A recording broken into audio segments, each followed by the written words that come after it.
নাগরিক পরিষেবা বৃদ্ধিতে নতুন ব্যবহারযোগ্য গাড়ি উদ্বোধন করল বালুরঘাট পৌরসভা।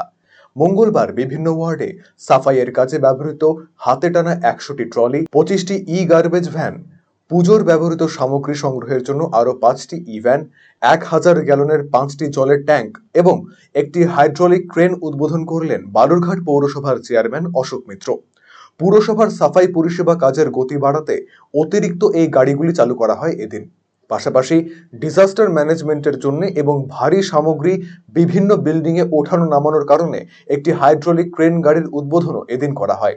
বালুরঘাট পৌরসভার চেয়ারম্যান অশোক মিত্র জানান, পুর নাগরিকদের আরো বেশি করে পরিষেবা দিতে বালুরঘাট পৌরসভা এদিন প্রায় ১,৩০,০০,০০০ টাকা ব্যয়ে বিভিন্ন ধরনের গাড়ি পরিষেবার সূচনা করল।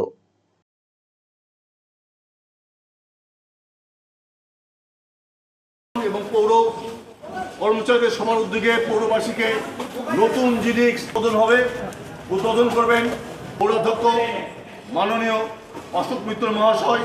প্রতিমাকে নিরঞ্জন দেওয়ার জন্য, বিসর্জন দেওয়ার জন্য বিভিন্ন জায়গায় গাছ পড়ে গেলে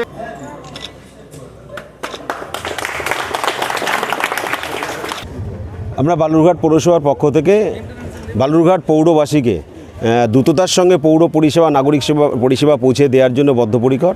এবং আমরা বালুরঘাট পৌরসভার পক্ষ থেকে আজকে একটা হাইড্রা যেমন বিসর্জন ঘাটে সেটা ব্যবহার হয় এবং পাশাপাশি বিল্ডিং সাইটগুলোতে ডিজাস্টার ম্যানেজমেন্ট টিমের যেখানে একটা বড় গাড়ি বলতে পারেন, এটা বিল্ডিং সাইডে বড় বড় ভারী জিনিসপত্র তোলানোর সরানোর জন্য হাইড্রা এবং পাশাপাশি ১০০টি হ্যান্ড ট্রলি প্রত্যেকটি ওয়ার্ডে আবর্জনা ক্যারি করার ক্ষেত্রে যেটা আমাদের একটু ঘাটতি ছিল সেটাকে আমরা পূরণ করলাম ১০০টা হ্যান্ড ট্রলি। এবং পাশাপাশি আপনারা জানেন যে বালুরঘাট পৌরসভার পক্ষ থেকে আমাদের যে পূজার সামগ্রী কালেকশনের জন্য যে টোটো সার্ভিসটা রয়েছে, গার্বেজ ভ্যান, আরও 5টা আজকে আমরা উদ্বোধন করলাম এবং পাশাপাশি আরও 25টা গার্বেজ ভ্যান যেটা সেপারেট ওয়েতে যে কালেকশন হয়, পচনশীল অপচনশীল, সেই গার্বেজ ভ্যান আজকে আরও 25টা আমরা উদ্বোধন করা হলো।